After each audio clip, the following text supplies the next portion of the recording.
cross-legged checking social media, looking through an article on Wikipedia, casually toying with my genitalia, learning what we know about modern mammalia.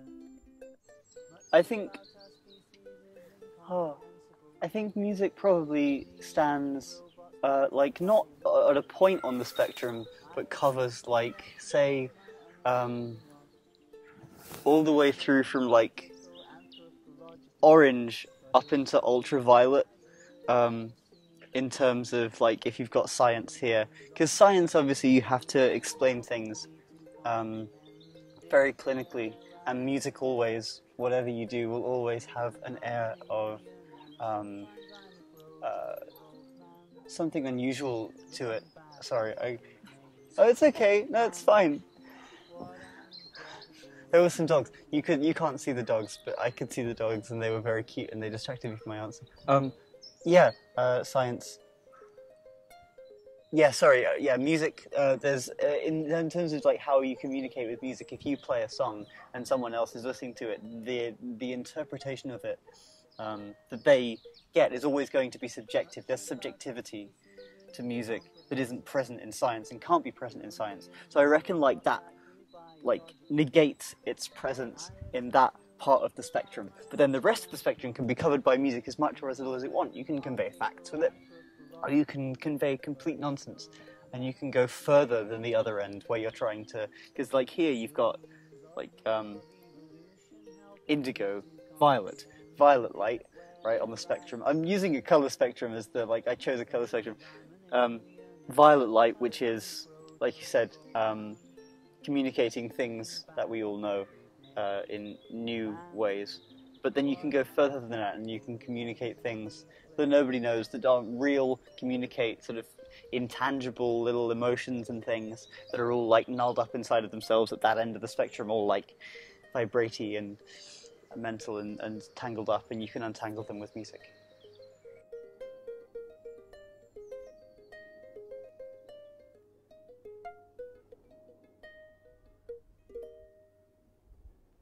No, I don't worry about that. I hope it happens. I think that's, yeah, there's like, some people say that like once an artist has created a work, it becomes public domain, and the artist then has no jurisdiction over how one approaches it, which I kind of semi-agree with. I still think it's important to take into consideration the artist's intentions. If they sort of make additions to the work and talk about it, then it's worth taking that into consideration. Some people will say, no, it's nothing to do with them anymore. But I think it's certainly worth listening to what I have to say about the songs that I write. But at the same time, no, if people get something different out of it, I have no problem with it. Unless it's bad, in which case I accept no responsibility for it whatsoever. Sometimes they said, and I remember in my semi-conscious state seeing them wave me a goodbye. It was so lovely I could cry. I don't know if I think there's a flaw in the question. I don't think the world has been seen purely through human eyes. Obviously, it's been recorded purely through human eyes, but also you do get animals perceiving the world and acting around humans in ways that they, I mean, you can tell, like, if you run up to a squirrel, it'll run away from you. Like, that's because squirrels are scared of humans. So that's not to be overlooked, I think, in the grand scheme of things. What was the question again? So from a purely anthropological perspective, then, yeah, I guess you kind of have to, don't you? Because, like, you know, they say, like, history is written by the winners. The history books are written by the victors. So it is always important to, I think as long as you're like aware of the fact that there is an inherent human bias in the documentation of a thing, you can definitely get away with trusting it, because what else are you going to do? You can't go through your life not trusting everything you encounter. That's a really miserly way to live, a very misanthropic way to ingest information. So I think, yeah, you've got to be trusting to the things that you hear and experience and read, but also it's worth being critical about it. There's a pleasingly grey answer for you. Dad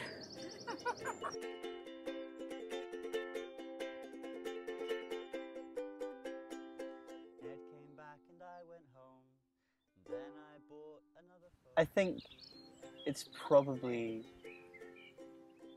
really nice to be easily pleased and to be very satisfied with things that you find, um, and finding solace in very simple, blocky concepts can, I'm sure, be very satisfying. I personally, I don't think, can ever be satisfied by that, and I think that my life is richer because of that. I think that I have a higher understanding and a higher appreciation of certain concepts and core tenets of humanity and philosophy than most. Not through necessarily a deeper understanding of it, but just like a higher awareness or a higher willingness to be aware of it. And I think that gives me, obviously I feel pride in that, that makes me feel better about myself, even in the times when it's super hard, and I'm having to grapple with things that aren't making me happy, because it's so easy to like just accept everything in your life and be like, I'm a good person, and like that person was wrong and that person was mad at me, but they were mad at me because they didn't understand me and they didn't get me. But if you like, if someone's mad at you and then you're like, well, they were mad at me because I did this, why did I do that, why did I think that was right, and then all too often, like unnervingly, you come to the conclusion that, oh damn, I was actually wrong about that and I shouldn't have done that. And that's really hard to do, but like, and I try to do that all the time, and I think it makes me a better person. And I have that in my heart. I'm like, well, yeah, I'm a dick to everyone, but like, I'm getting better, and that's what makes me feel good at night. That's what helps me get to sleep through the tears. On Easter morning, I went out to get some breakfast food to eat. But Ed and Fawn had gone when I got back, and I was trapped outside. I think in order to answer that question, you have to consider, and this is like a kind of a dumb framing because it's sort of implied, but I feel I should make it explicit, is not the difference between the actual real world and the digital world, but the difference between our interactions with the real world and the digital world. Because then they're alongside each other as experiences rather than the way it actually is, which is the digital world being inside the real world and a tiny, tiny part of it. Every day, billions of Beatles get by without the internet, and they're fine. Tides go in, tides go out. But we see the digital world as such an important part of our lives. In this country, at least, sitting in this nice part of London in a park and stuff with lots of nice people walking their dogs and walking their kids and stuff. The internet is a very important part of people like us's lives. And the internet is very, I'm going to say it, anthropocentric. It's it's all entirely created by humans. Everything on it, everything it's about is pretty much all human-based. So it's easy, I think, when you're in the digital world to get taken in by it and forget that there's a natural world outside of it that's like way bigger and way more like important in terms of like the universe, I think, than it. I think that's the biggest thing, is the natural world. This is the summation of it. This is the answer to the question. What is the difference between the digital world and the real world? The real world makes you more aware of yourself in relation to the universe, and the digital world makes you more aware of yourself in relation to other humans.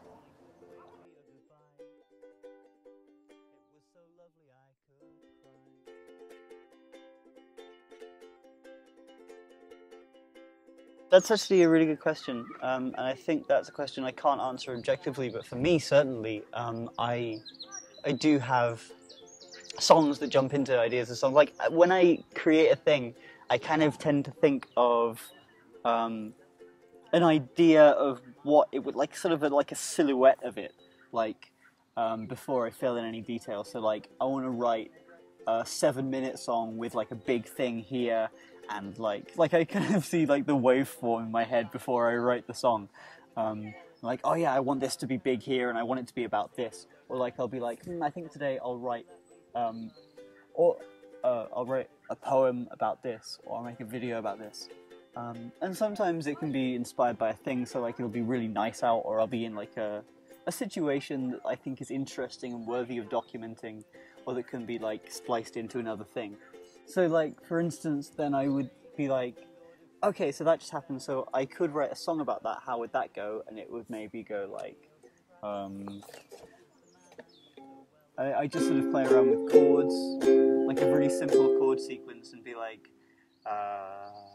I'm sitting in the park and the dogs came by, and then we stopped, like, just and mess around with it, and then it might not work, and then I might try and fit it into like a poem or do a video about it, and often like I'll start doing a thing and then be like, oh, this isn't very fun, or isn't going to be very good, and I'll just abandon it halfway, and it's all kinds of unfinished stuff. And I guess perhaps in those instances there is a medium, like the secret medium that it would work in, but I guess sometimes you just never find the right combination and it just falls apart, and that's fine. There's enough good stuff in the world for potential good things to sometimes not be completed. Your chemical reactions aren't the same as mine. We are allergic to each other. I'm lucky because I actually can get on with people really, really effortlessly, like from the moment I meet them. Which is a very good trait I'm very glad to have, because there are people who do come up to me and they're like, oh, you're right, Tom, and I'm like, well, I don't know if I've forgotten your name or if I've just never met you before. And it does lead to situations, like even at parties, like people will come up to me and they'll be like, you're right, Tom, and I've never met them before, but it's like a private party, but like they're just a fan who also happens to be a friend of a friend, and then they happen to be there, and it's like, oh, hi, I always have to ask, like, do I know you? Which is really bad. I never mean it to be bad. There's a lot of things I think that, tangent, there are a lot of things I think that sound bad, that normally are bad when they're said in the passive-aggressive way they're traditionally said, but I say them an awful lot, and I never mean them to be bad. And I think it's all in the tone. I think people can appreciate it. But I guess sometimes if people were expecting me to be like, maybe passive-aggressive in like a really complex, guarded way, maybe I could come across as like having this whole subtext of like being really nice to you, but ultimately trying to like whittle away at your self-esteem. I don't know. Yeah. Privacy. Yeah. Your chemical reactions aren't the same as mine. We are allergic to each other. I think even experiencing things firsthand is a subjective truth. There's no objectivity in the world really at all.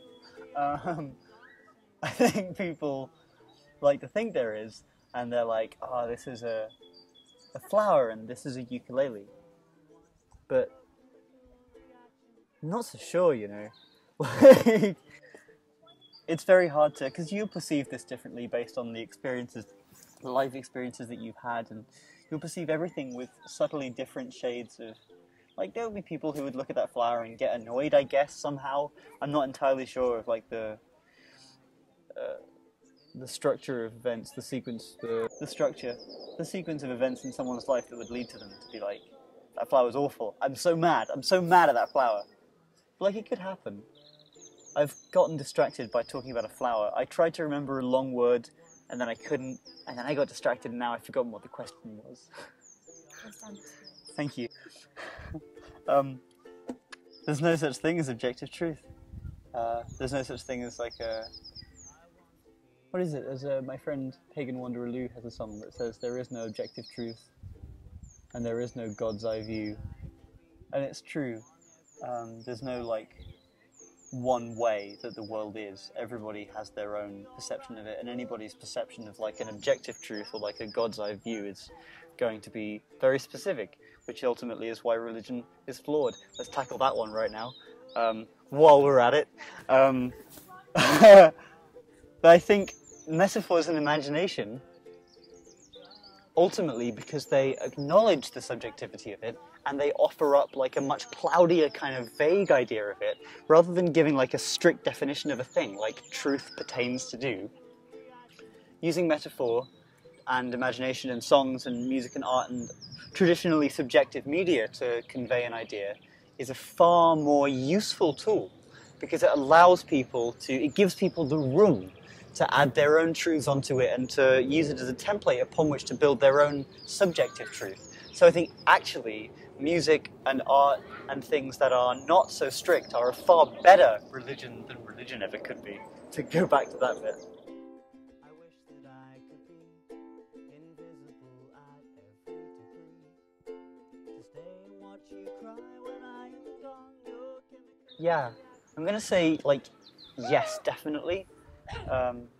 Because I think that's a really important thing to keep in mind. Because if you don't, then you kind of... It is, I guess, kind of easy. Not easy, because it's very difficult to get to that point. But once you get to the point of thinking of everything in terms of, well, maybe this isn't real and there is no objective truth, a pitfall of that is to then become consumed by it and be like, well, I can't take anything for real. I have to refute everything and I have to frame everything in like this, well, it's not real, so this, and then you get into like nihilism and solipsism and things, which are quite sort of egotistical, wanky schools of thought. Because ultimately you've got to just accept that, like, you're just an animal running around in the world, and like, yeah, maybe we're all Boltzmann brains flying through the universe, but also maybe it doesn't matter, and you just got to pick up a ukulele and sing a song about the things that you're doing. Like, you've got to simplify it, and you've got to be like, yeah, sure, that's true, that's real. You can't not. It's worth keeping in the back of your mind that maybe it's all not. Like, it's a good way to sort of keep yourself grounded, maybe, and keep yourself reserved. Like, in moments where everything seems to be too much, you can just be like, oh well, we're all a computer simulation and we're all not real. It's fine. But like, at other times you just gotta, in order to be truly happy, I think, ever, you've got to completely let yourself get lost in the real, at least how incredibly real it feels. Friendly ladies helped me up and let me use their phone to call my mum and the police, who quickly came around. And in the hospital, a friendly, gentle cavalcade of all my friends came by. That's a really good question. I'd say, again, you can get very different things out of both of those. You can get, when you're working with someone who you get on with really well, or who you both seem to fit really well together, I think what's more likely to come out of it is something that's musically very listenable and very pleasant. But not necessarily. I mean, I guess it's maybe a lot more versatile. If you're with someone who you definitely understand musically, you can probably target what you want to do a lot more. But if you're working with someone who you don't necessarily understand the musical vision of that well, or someone who is different and at odds with you, the thing that you create will be more likely to fail. But if it doesn't fail, it'll be more interesting than what you would have come up with someone who you like know innately. Because, well, I don't need to say why. I mean, it's reasonable. But Ed and Fawn had gone when I got back, and I was trapped outside without a wallet and no phone, no cash, no keys. So I made my way to Ben's house and through rocks. I think if you... art can be a shortcut to immortality. Not just a shortcut, because it is hard. Like, it's like, I don't think there's any easy way to immortality.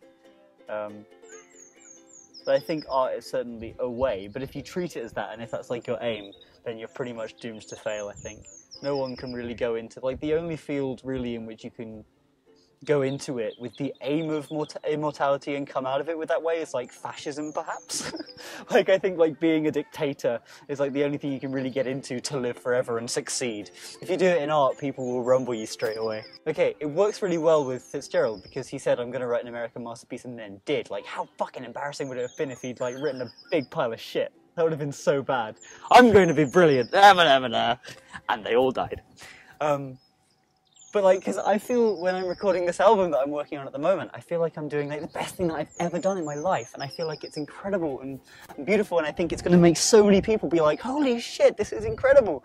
Like, if this album doesn't rocket me into superstardom, I'm going to be so pissed, because I think it's the best. But I don't say that to many people, because like, what if it isn't? What if it's really bad? And it's not, like, I play it to people and they're all like, this is really good, but I don't know, we'll wait and see what Pitchfork says. But like, at the same time, I'm making it not to live forever, I'm making it to create something that is incredible and that has lasting impact on the world and that people can love. And I don't want to be loved after I'm dead, I want to be loved now. while I can appreciate it. I want everyone to love me all the time. Although I slept through most of it, they had fun times, they said. And I remember in my semi-conscious state seeing them wave me a goodbye. Okay, that's a good question. Because this is something that I think about all the time. Foster Wallace talked a lot about how whatever you aspire to, you will ultimately trap you. If you worship money, then you'll never have enough of it. If you worship love, then you'll never have enough. And so I try very hard not to think about that question, because if I come up with a concrete answer, I'll never be satisfied. So I think it's very important to... My friend Will was talking to me the other day, and he was saying how maybe 2 years ago he was living in Indianapolis and was feeling very miserable. But now he's got to this point in his life where he's here and he's having a good time and he's made friends. And he wouldn't have changed a thing. He wouldn't have changed like all the bad times that he had, because in the end it got to good times and he feels happy now. And I really like that idea of like, yeah, I went through them, but like they're in the past now, and now I'm happy. And I like being satisfied now. Sometimes I'll sit back and look at my life and, you know, like I'm in a park playing the ukulele and the sun's shining and I'm doing an interview and I'm getting to like talk about my thoughts and people are liking it, and that's so great. Like, and on a weekday, like I can do this whenever I want. It's so nuts. The amount of people who have to work for a living, really. And what I do is hard. It's very draining and difficult and highly skilled. So I don't ever feel as though I don't like deserve what I have, really. Sometimes I do, but like I try not to. But it's great, and I feel really, really happy to have it. So I don't think making it could be anything more than this. If I can continue to do this, and I can continue to feel satisfied with what I have now, because I know when I'm not satisfied, sometimes I'll be like, I should be moving faster than this. At this point in my life, I should be a little higher and further up. And I'm 23 now, and I would like to be a little more like successful now than I maybe am. And I have a fan base, and it's cool. They're really cool. Like, my fan base has gotten so great. Since I released Explorer 6, I think it's attracted a lot more unusual and interesting people into my fan base who aren't like your traditional like YouTubers, who aren't into the music so much as into like more just like personalities. Now I'm getting people who are really into the music that I make, and I feel that's really good. But I would at this point in my life, I'm not fully satisfied with where I am at the moment. But I would never want to aspire to a certain thing. I just know in the moment whether where I am is satisfactory or not. And that's what I try to live by. And that's how I try to steer it.